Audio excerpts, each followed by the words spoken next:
Hi guys, Shaun from Optics. As you can see, we've got a bit of a different approach today.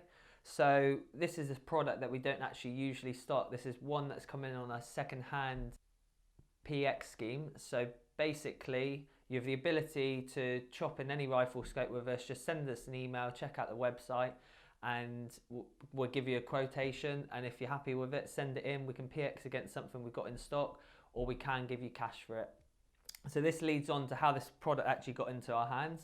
So this is something where someone's chopped this scope in and wants to move on to another optic. So today we've got the Minox ZP TAC. This is a 5-25 by 56. And this is actually a product that I have not really seen in the flesh before. I've had a lot of people asking questions on it, sort of what's our opinion, how is it compared to the competition?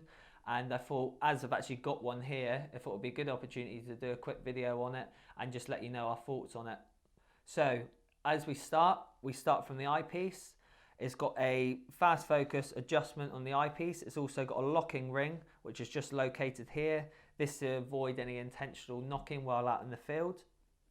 As you move forwards, you've obviously got the magnification. It's got a built-in throw lever, so nice and easy, like a big cat's tail. And this just makes it nice and easy to adjust while you are out shooting. So whether you've got gloves on, or if your hands are on cold, or just general use, and when you are out shooting, it's just nice and easy to have that cat's tail on the eyepiece, or located on the magnification. Again, moving forward, 34mm main tube, got about 28mm of internal adjustment, which is about 96 MOA. So it's up there with some of the best scopes on the market. So 34mm tube, 96 MOA. You're looking at that sort of top of the tree of where a 34mm can sit. You get the attackers now with 120 MOA, and you've got the IORs now with a 40mm tube, but giving you 120 MOA. But the Minox ZP, plenty of internal adjustment for what it's designed for, which is long range shooting. So this scope is optically brilliant, made in Germany, and plenty of internal adjustment, and definitely a contender to be using against a PM2, a Nightforce, IOR, or any other optic around that sort of price point.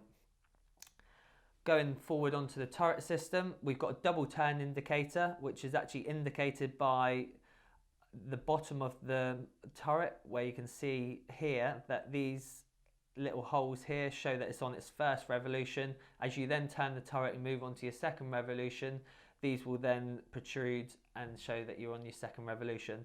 It's got a 0 stop on this scope, and the reason I didn't actually show you the second revolution was the 0 stops engaged, so it was just easier not to do that. So we move then on to the side focus, nice chunky parallax. It doesn't come as far down as say the 5-25 PM2, which usually is going to be sort of like the competitor against this Minox scope, both made in Germany, both quality glass. This Minox comes down to 50 meters, so it's definitely much more geared to that long range shooting. Not that the PM2 is not geared towards long range shooting, it's just got the ability to come down to 10 meters, which is an added benefit because we do have a lot of air rifle shooters using the Schmidt & Bender PM2. Again, side illumination on this. This tends to be the way they're going. Newer 21st century way of doing your illumination. Convenient, easy to get to, and it's got 11 steps, as you can see just there. Moving forward, 56mm objective, quite clearly states as well, it's made in Germany, so that's a big selling point. This scope will retail about 2,500, and this is quite chunky money. So Minox over the years have sort of gone through waves of quality to then pitching themselves at lower marketplaces, and this model came out about 2014, and to be honest, it hit the world by storm. It's very much a rifle scope that I know in Scandinavia they were selling a lot of them, especially in preference to the PM2s, for instance. That being said, most of that was due to the fact that you were able to get a lot of features for 2,500, and you also got a very good reticule. This particular model comes with the MR5, which is basically a MSR style reticule, fine in its makeup, and also gives you basically a graph system within the field of view for doing those measurements. Forgot to mention, it is a first focal plane reticule and design, So that's why a lot of people were preferring to have those finer reticules. So when you do move the magnification up to that 25 times mag range, that reticule does stay nice and fine. So like I said, this scope came in on our PX email, and if you have something to PX in, just drop us an email. Head to the website, we've got a part exchange form on there. Submit your part exchange requests. We'll come back to you as quickly as possible. Just remember, put all your information on there.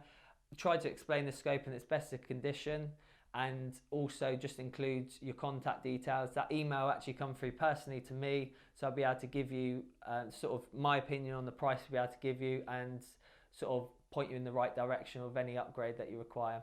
This is Shaun from Optics Warehouse. See you later.